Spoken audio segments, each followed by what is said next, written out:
Hey everyone, I'm Dave Meyer with BiggerPockets.com, and today we're analyzing a triplex in Bridgeport, Connecticut to see if we'll make a cash-flowing rental property on this episode of Deal of the Day.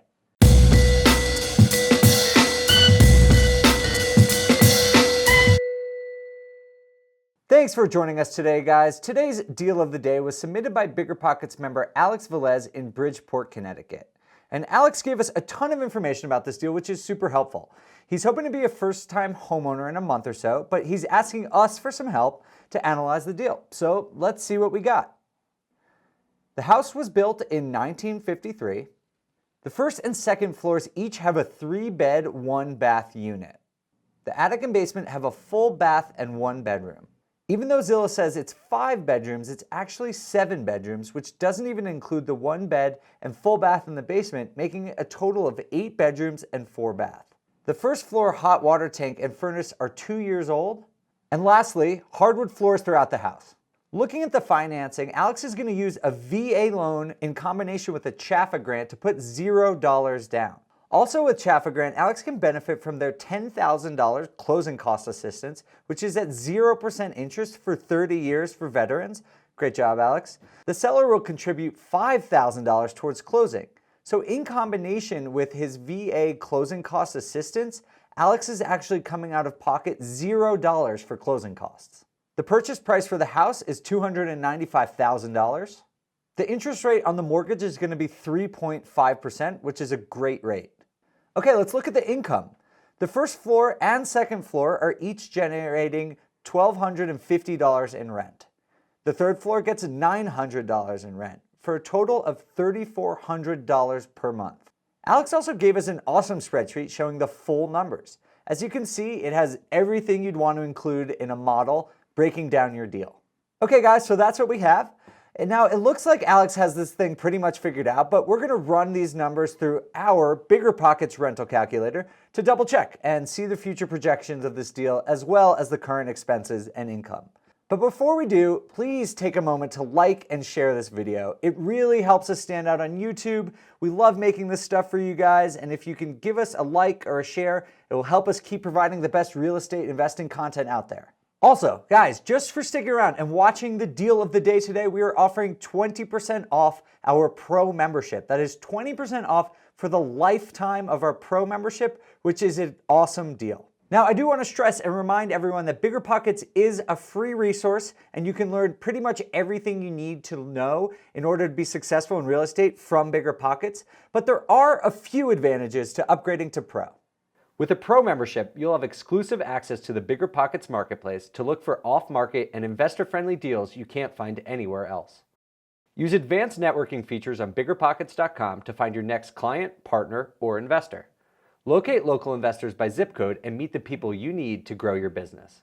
BiggerPockets hosts weekly webinars, and as a Pro member, you'll have access to over 50 hours of in-depth content ranging from topics like how to buy your first investment, how to find and fund your deals, and investing in apartment complexes. A Pro membership offers unlimited access to property analysis tools to help you determine if a deal is worth pursuing and help investors avoid costly mistakes. Save your reports for later or download the PDF for you to share with your partners or lenders. If you're ready to start investing in real estate or looking to grow your business, go to biggerpockets.com/pro and join today. Again, a Pro membership, it's not for everyone, but if this looks like something that you want to do, then go to biggerpockets.com/pro and use the discount code Bridgeport. Remember, use the code Bridgeport and you'll get 20% off the lifetime of your Pro membership. All right, with that, let's move on to the deal. So this is the BiggerPockets rental calculator that you can find at www.biggerpockets.com/calc. It's great for quickly analyzing a property to see if it will cash flow and make a solid investment. So let's go ahead and get started. The first step is to put the title in. I'm going to call this Deal of the Day for April 27th, 2017. And because we don't want to give away where this deal is exactly, Alex was nice to share this with us, and we don't want to give it to other investors. We're just going to put in Bridgeport, Connecticut, and skip over the street address for now.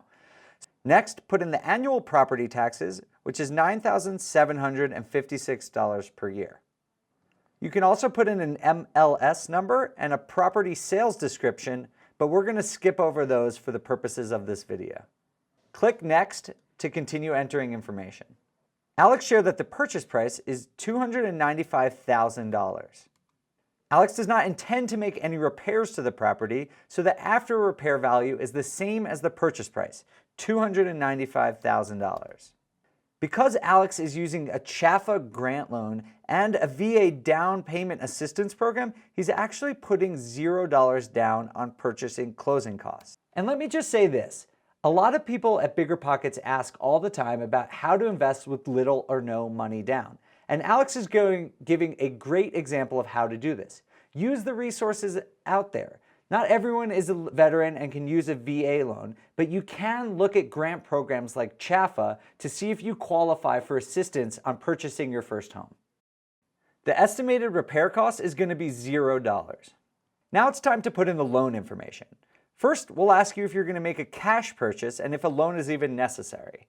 Alex is taking out a mortgage, so we're going to keep the cash purchase box unchecked. This is a very unique situation, and Alex is putting $0 down because he qualifies for a special VA loan that is only available for veterans. If you're interested in learning more about VA loans, make sure to check out the link below for more information from BiggerPockets. The loan interest rate is 3.5%. There are no points charged by the lender, and we're going to wrap all loan fees and points into the loan. This is not an interest-only loan. The term of the loan is 30 years, and that's how many years it will be amortized over. Those basically mean the same thing. How long is your loan? A typical cap rate in the area is probably around 6%. This isn't that important for the calculation right now, but if you don't know anything about cap rates, I highly recommend you search BiggerPockets and learn a bit about it, as it will be really important as you become a more sophisticated real estate investor. Click Next to enter income. So we know from Alex that the monthly income is $3,400 per month. This property doesn't have any other monthly income, but if you had a coin-operated laundry machine or you could rent out a garage separately, this is where you would put that in the calculator. As for expenses, Alex is estimating that electricity will come in at only $30 per month. Water will come in at $50 per month. We're not paying any PMI. Garbage and sewer will come in at $50 a month. There is no HOA, so we'll put $0. Insurance is estimated at $142 per month. We've already put in our property tax information. And that's it. We don't have any other monthly expenses that Alex is anticipating. Now for some of the variable landlord expenses, so things that you are always going to have to pay, and we recommend that you set aside a certain percentage of your income to cover. So vacancy we're going to put at 5%, which winds up coming out to $170 per month. Repairs and maintenance we're also going to put at 5%, which is another $170 per month. Capital expenditures, which tend to cover larger repairs like a roof or a new driveway, we're going to put at 12%. And property management fees, $0, because Alex is going to take care of this property himself.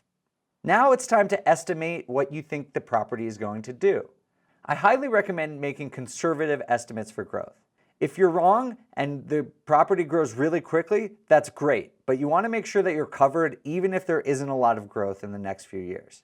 So for annual income growth, I'm going to put 2% per year. For property value growth, I'm going to put the same, 2%. Expense growth, 2%. For me, I like to make my expense growth rate and my income growth rate the same.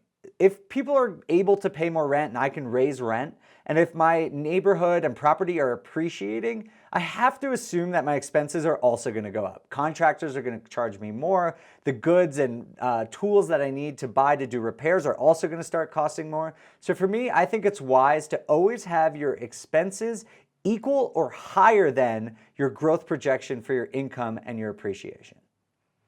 Sales expense means how much you're going to have to pay to a broker or agent when you sell the property. While you can always negotiate, the typical rate is 5.8% for a sale. All right, you're done. Click Calculate Results and see the return. All right, so here are the results. As you can see, there's a wealth of information that is important to any real estate investor. You can see a recap of all the information you put in, like your income and monthly expenses, but then you start to see the really important information about the return on your investment and your prospects for cash flow. So as you can see here, the monthly cash flow is $241 $2,004.32. That comes out to an annual return in cash of $2,896. One thing we didn't use here on the calculators, but is really cool to know, is about the 50% rule. A really common question we get here at BiggerPockets is, how do I estimate expenses if I don't know that much about the property? This is just a rule of thumb, but if you're in a situation like that, what we recommend to do is take 50% of your monthly income and reserve that for expenses. Now, that doesn't cover your mortgage or your principal, insurance, anything like that. What it covers is repairs, damage, property management, vacancy, and again, this is just a rule of thumb, but if you're a new investor and don't know how to estimate expenses, you probably want to check out this 50% rule. Judging by the 50% rule, you can see that Alex is being conservative and is estimating his expenses higher than even the 50% rule. He is reserving a much higher percentage of his income for repairs. Personally, I think this is great. You always want to be conservative when analyzing deals. It's great to be optimistic and think that you're going to make a ton of money, but what you really want to know is, if times get bad and you don't see growth or things break, are you still going to break even, or are you going to lose your shirt? So Alex, I think you're being really smart and estimating expenses high, and hopefully you're wrong. Hopefully you'll cash flow more than you think, but I really like your approach to this. All right, now towards the bottom of the page, you'll see some important financial information. First, you'll see the income to expense ratio, which is 1.1. Typically at BiggerPockets, we recommend a 2% rule. So that is 2% income to expense ratio. You can also see your cap rate, your gross rent multiplier, your debt coverage ratio, and your after repair value based on cap rate. Scrolling down to the bottom, I think, is one of the most important parts of analyzing any deal. How much are you going to make now? How much are you going to make in cash? And how much are you going to make when you go to sell the property? You can see that all here. The income is annualized, so we put it in the calculator monthly, but this is for any given year. So you have annual income, you have annual expenses, which is broken down into your operating expenses like repairs, maintenance, and vacancy, and your mortgage payment, which is fixed and is not going anywhere. Below that, you'll see your cash flow, and again, for Alex, that is $2,896. For this particular deal, our cash-on-cash return is going to come up as infinity. That's because Alex is putting $0 down and everything is profit for him. The next line shows property value, which in year one is going to be just about what he paid for it. But we put in a 2% growth assumption, so you'll see that the 2% compounds over this model, and you can see how much your property is estimated to be worth in year 1, 2, 3, 4, 10, 20, and 30. Below that, you'll see the equity. That's basically how much of the loan you have paid to the bank. The loan balance, which is how much you still owe the bank when you go to sell it. Then the total profit if sold, which takes your selling price minus the 5.8% you're going to have to pay to a broker, and then minus the amount you owe the bank in the loan balance. So if Alex sold in year one, he would actually be losing nearly $3,000. However, if you look in year 2, 3, and 4, that's where you see the power of buying rental properties. In year 2, he would make $12,000, year 3, $27,000, and year 4, $43,000, and obviously so on and so forth from there. The last is an annualized total rate of return, which is really important, but again, is going to be infinity. A lot of key financial metrics like cash-on-cash ROI and annualized total return are calculated based on the amount of cash you put down. Since Alex is not making repairs to this property and he had to put $0 down for his down payment, you really can't calculate these returns for him. Everything is profit, which is obviously a great position to be in. All right, so here's what I think. Alex, first of all, thank you for submitting this deal. It has been a fun one to analyze. And basically, I think that it can go one of two ways. You can look at it that you're putting $0 down and everything is profit, and that's a great deal. Or you can look and say that $240 per month isn't a tremendous amount of cash flow. So it really comes down to your neighborhood. I mean, do you think that this is going to appreciate? Do you think you can find a better deal in your neighborhood? If not, go for it. I think that buying multifamilies is always a good idea. If this is your first investment, I think it sounds like a really solid deal. The house looks beautiful. And if you think that this is one of the better deals in your neighborhood, I think it's an awesome thing to do. You're being really conservative with your estimates on expenses, so you may wind up making a great deal more than the $240 a month that you are looking at. So I think if this is the best thing you can find in your neighborhood, I'd say go for it. So that's it, guys. We really enjoyed having you here today, and thank you for watching. If you want to have unlimited access to the BiggerPockets rental calculator and the many more great products such as the BiggerPockets Marketplace and access to all past and present webinars, use the discount code BRIDGEPORT for 20% off your Pro membership. That's 20% off the lifetime of your Pro membership. And lastly, before you leave, if you enjoyed this video, please make sure to like and share and give comments. We would really appreciate it. With BiggerPockets.com, I'm Dave Meyer, and we'll see you next time on Deal of the Day.